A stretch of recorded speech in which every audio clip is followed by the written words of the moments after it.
కలకత్తాలో కాదు యావత్ దేశంలో చూసుకుంటే మహిళలకి భద్రత కరువైందని చెప్పేసి నేను అనుకుంటున్నాను.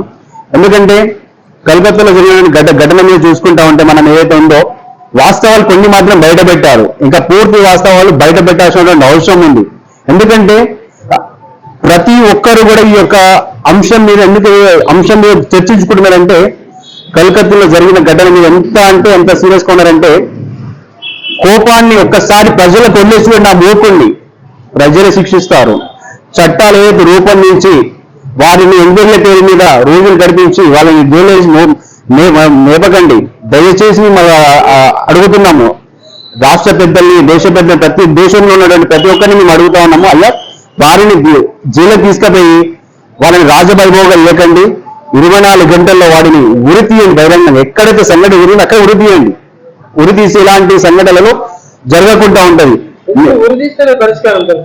ఎందుకంటే ఇక్కడ విషయం చూసుకుంటే చాలా చోట్ల అండి, అక్కడ కలకత్తాలో కాదు, కలకత్తాలో ఏంటంటే న్యూస్ బయటకు వచ్చింది. ఎందుకంటే ఒక డాక్టర్ ఆమె తల్లిదండ్రులు తన జీవితం ఎన్నో కళలు కంటారు. ఈరోజు వాళ్ళ కళలు కూడా కళలుగానే మిగిలిపోయినటువంటి సందర్భం అక్కడ అమ్మాయి జరిగినటువంటి సంఘటన ఏదైతే ఉందో చాలా అంటే చాలా అసలు మనం యావత్ దేశం కూడా మనము సిగ్గుపడాల్సిన అవసరం ఉంది. ఎందుకంటే మన దేశంలో మన పిల్లలకు రక్షణ లేకుండా పోతా ఉంటుంటే ఇక దేశం ఎటువైపు పోతుందో ఒకసారి మీరు ఆలోచించాలి.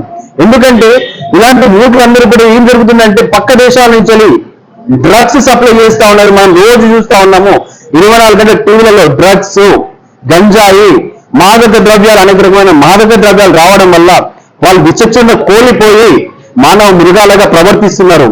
సరే పోలీస్ వ్యవస్థ ఇన్ని చూస్తుంటే కూడా ఇన్ని చెప్తున్నా కూడా వాళ్ళు ఎందుకు ఎక్కడైనా కానీ మీరు చూడండి డ్రగ్స్ ని కట్టడి చేస్తున్నాము, డ్రగ్స్ లేకుండా గంజా లేకుండా ఈ రాష్ట్రాన్ని దేశాన్ని మేము మొత్తం శాశ్వతంగా డ్రగ్స్ అనేది లేకుండా చేస్తామని చెప్తున్నారు కదా. మరి ఎంతమంది శిక్షించారు బహిరంగంగా చెప్పండి మీరు. ఇలాంటి ఒక యువతి మీదే కాదు అండి, దేశంలో ప్రతి చిన్న పిల్ల మీద కూడా 3 నెలల పాప మనం చూసుకున్నాం. వరంగల్ సీత అమ్మాయి మీద కూడా 3 నెలల పాప అండి, తన మీద కూడా ఇట్లాంటి సంఘటన జరిగింది.